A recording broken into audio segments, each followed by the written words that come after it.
Assalamualaikum warahmatullahi wabarakatuh. Jumpa lagi dengan kami. Kali ini akan kami membagikan tentang beberapa hal kebaikan yang bisa menghapus dosa.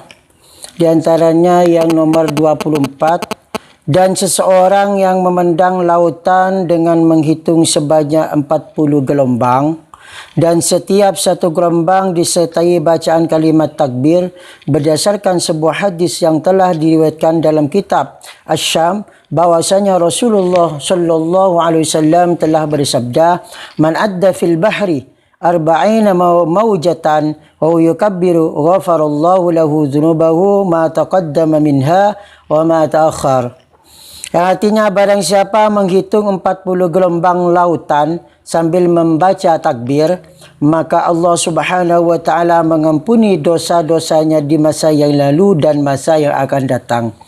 Selanjutnya yang nomor 25, memasuki benteng Uqqah di negara Syam atau Syria. Akan tetapi hadis yang diajukan sebagai dalil menyerupai hadis maudhu.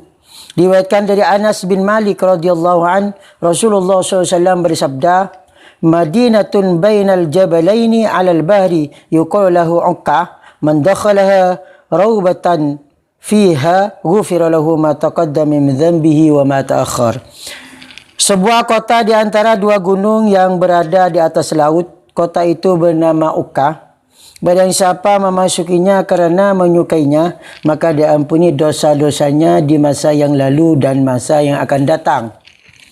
Terus yang nomor 26, yaitu dan seseorang yang berusaha untuk memenuhi kebutuhan saudaranya sesama muslim, baik berhasil atau tidak. Berdasarkan sebuah hadis yang diriwayatkan dari Ibnu Abbas radhiyallahu an, Rasulullah sallallahu alaihi wasallam bersabda, "Man sa'a li akhihi al-muslim fi hajatin qudiyat lahu aw lam yuqdah, ghafarallahu lahu ma taqaddama min dhanbihi wa ma ta'akhkhar wa kataba lahu bara'atun minan nari wa bara'atan minan nifaqi."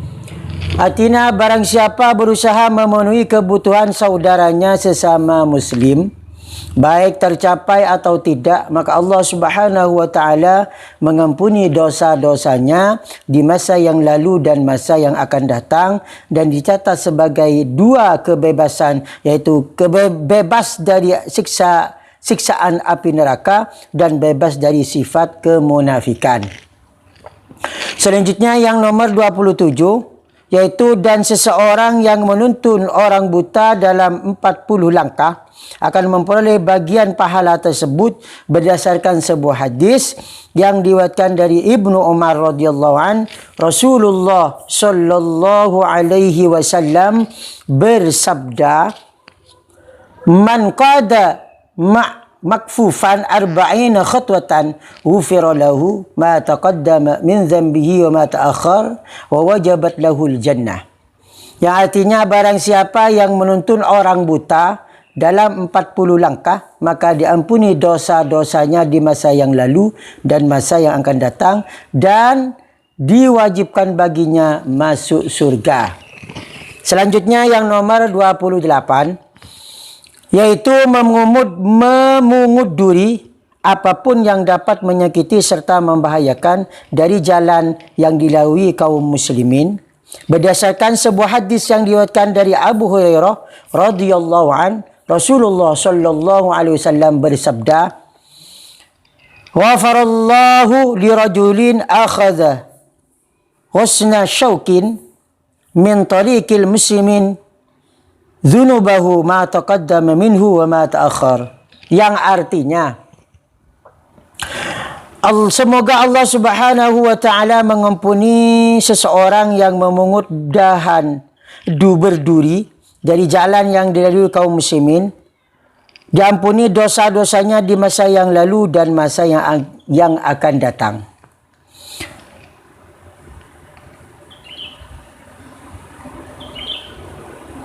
Sebagai Al-Arifin mengatakan, sebagian ulama al-arifin billah mengatakan bahawa seharusnya orang yang memungut duri atau apapun yang dapat menyakiti dan membahayakan saudaranya yang muslim dari tengah jalan ketika dia memungutnya membaca la ilaha illallah agar dapat mengumpulkan dua cabang iman, cabang yang tertinggi dan cabang yang terendah. Selanjutnya yang nomor 29, yaitu dan deretan penyakit yang diderita oleh seseorang pengembara yang sedang kesepian dalam masa pengembaraannya. Berdasarkan sebuah hadis yang diriwayatkan oleh Imam Ad-Dailami dalam kitab Al-Firdaus, Rasulullah sallallahu alaihi wasallam bersabda, Al-gharibu idza marada fa nadhara an yaminihi wa an shimalihi wa an amamihi wa an khalfihi falam yara hadan ya'rifuhu ghufira lahu ma taqaddama min dhanbihi wa ma ta'akhkhar.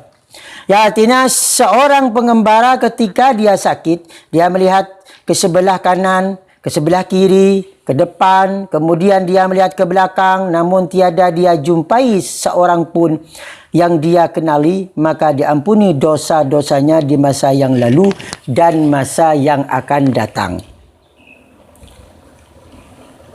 Selanjutnya yang nomor 30, yaitu saling berjabat tangan di antara dua orang muslim yang baru saja berjumpa, yang kemudian membaca salawat kehadirat Rasulullah sallallahu alaihi wasallam. Berdasarkan sebuah hadis yang diriwayatkan dari Anas bin Malik radhiyallahu anhu, Rasulullah sallallahu alaihi wasallam bersabda, "Ma min 'abdaini mutahabbaini fillah ta'ala yastaqbilu ahaduhuma sahibahu fayatasafahani wa yusalliyani 'ala an-nabi sallallahu alaihi wasallam illa lam yatafarraqa hatta tufaru dhunubuhuma ma taqaddama minha wa ma ta'akhkhar." Tidaklah seorang hamba yang muslim yang saling mencintai kerana Allah Subhanahu wa taala berhadapan satu sama lain, lalu keduanya berjabat tangan kemudian membaca salawat kepada Nabi sallallahu alaihi wasallam, kecuali mereka berdua tidak akan terpisah sehingga diampuni dosa-dosanya di masa yang lalu dan masa yang akan datang. Kemudian yang nomor 31 dan 32, yaitu sesudah makan membaca doa Alhamdulillahilladzi a'tani hadha at-ta'am wa razaqanihi min ghairi haulin minni wala quwwah. Dan sesudah berpakaian membaca doa Alhamdulillahilladzi kasani hadha thawba wa razaqanihi min ghairi haulin minni wala quwwah. Ini berdasarkan sebuah hadis yang diriwayatkan dari Anas bin Malik radhiyallahu an, Rasulullah sallallahu alaihi wasallam bersabda, "Man akala ta'aman thumma qala alhamdulillahilladzi at'amani hadzal ta'am wa razaqanihi min ghairi haulin minni wala quwwah, ghufira lahu ma taqaddama min dhanbi wa ma ta'akhkhar. Wa man labisa thawban faqala alhamdulillahilladzi kasani hadzal thawba wa razaqanihi min ghairi haulin minni wala quwwah, ghufira lahu ma taqaddama min dhanbihi wa ma ta'akhkhar."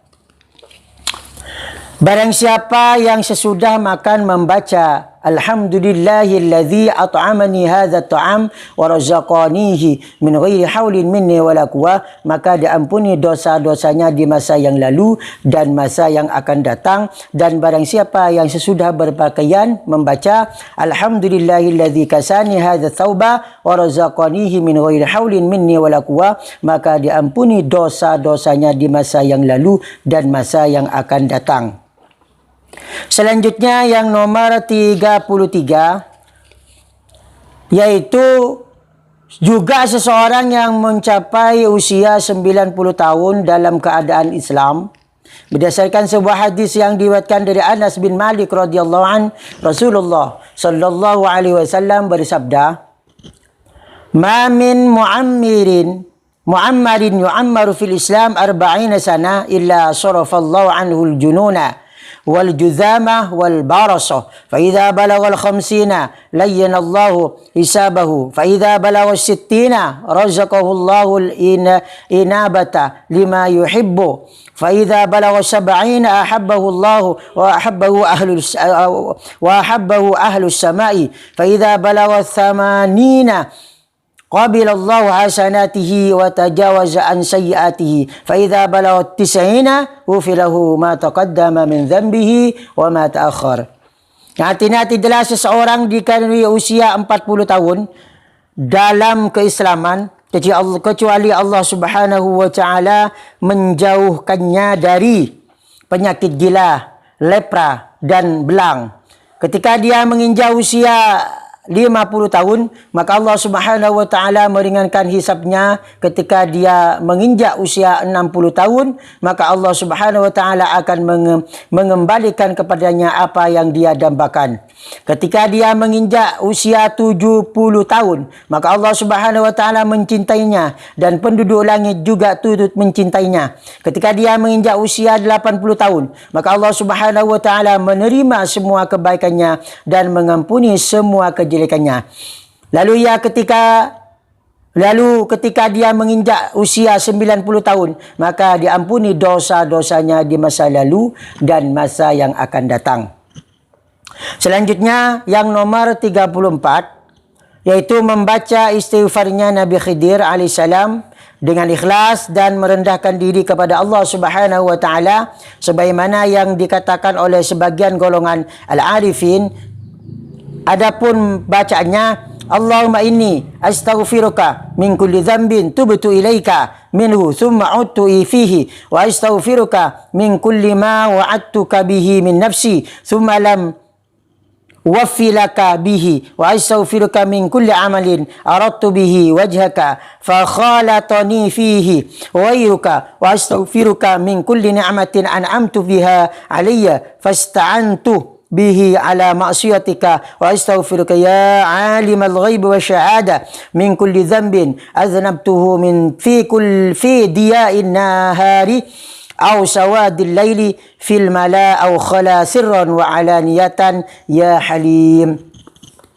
Dan dalam sebuah risalah karya Al-Hafidh An-Naji Ad-Damiski Asy-Syafi'i, kami menjumpai tambahan 3 perkara yang menyebabkan diampuninya dosa di masa yang lalu dan di masa yang akan datang, yaitu mengerjakan puasa di hari Asyura, dan ketika berbuka dia membaca ya muhsinu qad ja'akal musiu fatajawaz an qabihi ma indi bi jamili ma indaka fa anta bil ma'rufi mausufun anilni ma'rufaka waghnini bihi an ma'rufi man siwaka birahmatika ya arhamar rahimin wa ya akramal akramin. Yang nomor 2, meninggal dunia di hari Jumat.